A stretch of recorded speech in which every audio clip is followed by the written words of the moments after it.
Daniel buys a rental property. Sophia puts the same money into index funds. They both think they made the smarter choice. They're both wrong. One of them forgot to count the hours. The other forgot to count the zeros. When you run the numbers over 20 years, the gap will make your stomach drop. Let's keep this fair. Daniel and Sophia both have $50,000 saved. Same age, same city, same starting point. The only difference is what they do with that money. Daniel uses it as a down payment on a $250,000 rental property. His mortgage payment is about $1,330 a month. His tenant pays $1,800 a month. On paper, that's $470 profit before spending a single dollar on anything else. Daniel feels like a genius. Sophia drops the same $50,000 into a total stock market index fund. She sets up an automatic $300 monthly contribution and never thinks about it again. Her coworkers ask what she invests in. She says index funds. They nod and change the subject. Nobody is impressed. On day one, Daniel has a house and a story to tell at dinner parties. Sophia has a confirmation email. It's not even close in how it feels. But feelings and math are two very different things. For the first few years, Daniel is living the landlord dream. Rent checks hit his account every month. He drives past his property and thinks, I own that. Everything feels real, tangible, and smart.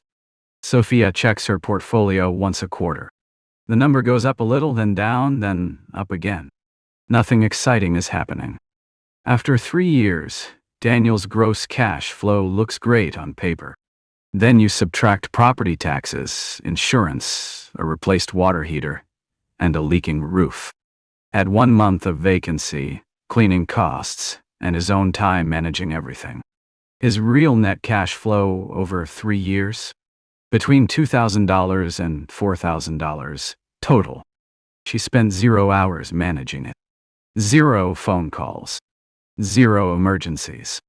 But Daniel still has leverage. That's real wealth. If you're enjoying this breakdown, hit that like button right now and drop a comment below. Which would you choose? Rental property or index funds? Subscribe so you never miss content like this. The rent check is the number everyone talks about. Nobody mentions what comes out of it before you actually keep anything.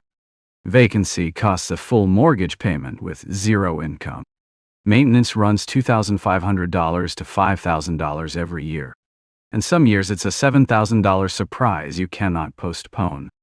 By year 5, Daniel is on his 3rd tenant, has replaced the roof, dealt with a plumbing emergency, and raised rent. His real return is hovering around 3 to 5%. Sophia is still doing absolutely nothing. Her portfolio has grown to roughly $140,000 by year 7. She didn't pick stocks. She didn't time the market. Compounding is boring for the first 5 years. Then it becomes astonishing for the next 15. The gains on her gains now generate more new wealth than her contributions. At year 10, they are surprisingly close in total wealth. But Daniel spent hundreds of hours managing his property and concentrated everything into a single asset. They arrive at the same destination by completely different roads. Daniel worked for his wealth. Sophia waited for hers. Daniel had stress and risk concentration. Sophia had volatility but freedom. The how matters as much as the how much. Real estate wins when the rent-to-price ratio is strong, when you treat it like a business, or when you use strategies like house hacking to cut your own housing costs to near 0. And index funds carry real risks too.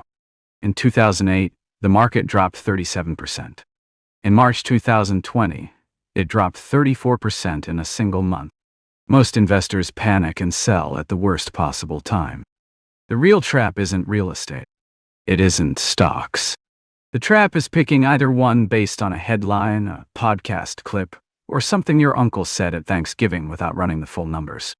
Next time someone tells you real estate always wins or the stock market always wins, ask them one question. Did you include everything? Because the answer that includes everything is the only one that matters.